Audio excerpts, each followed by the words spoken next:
ყველაფერი დაიწყო ქრონიკული ტკივილიდან და ეს დაიწყო სადღაც 60-ან 70-ან წლებში, როდესაც მიხვდნენ, რომ ავადმყოფებს, რომლებსაც ქრონიკული ტკივილი აქვთ რაღაც 3 თვე, 6 თვე, ამის შემდეგ ძალიან ბევრი მსგავსება არსებობს ამ ავადმყოფებს შორის. მიუხედავად იმისა, რითი არის განპირობებული მათი ტკივილი, შეიძლება იყოს წელის ტკივილი, შეიძლება იყოს თავის ტკივილი, მაგრამ რას მიხვდნენ, რომ ამ ავადმყოფებს აერთიანებდა საერთო ბევრი თვისებები და ნელ-ნელა შეიქმნა ეს დარგი ტკივილის მედიცინა, რომელსაც ადრე ეწოდებოდა ტკივილის მართვა.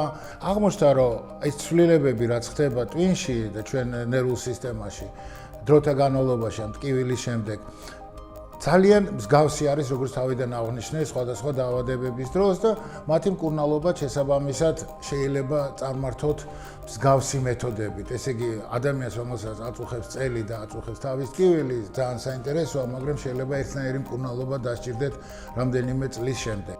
ავადმყოფი, რომელიც ჩვენთან ხდება, ყველაფერი მოვლილი აქვს უკვე. ეს არ არის, რომ ქუჩიდან მოვიდა ავადმყოფი და წელი ტკივა. ყველაფერი უკვე გაკეთებული აქვს და სამწუხაროდ ვერ მიაღწიეს შედეგს და ამის შემდეგ ამიტომაც თქვიოდა ადრე ტკივილის მართვა, რომ მორჩენა კი არ იყო, მართვა იყო, ესე იგი ადამიანს უნდა შეძლებოდა აი იგივე მდგომარეობით, რაც მას დღეს აქვს, რომ მაქსიმალურად ნაყოფიერი და ნორმალური ცხოვრება ქონოდა. ტკივილის აღქმის, ანუ ესე ვთქვათ, სენსორები განსხვავებული გვაქვს ადამიანის ყველას. აბსოლუტურად, კი.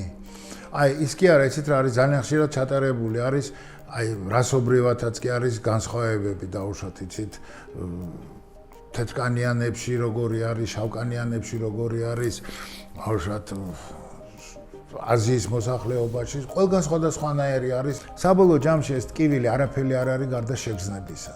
ეს არის შეგრძნება, არ არის რაღაც ფიზიკური რაღაცა, რომ ბავშვად იმიტომ კი ვერ დადიხარ, რომ მუხლი სახს არის სუნთლიანად რაღაც მოშლილი არის და ვარდება და ვერ ეყნობი. არა, ეს არის გზნობა.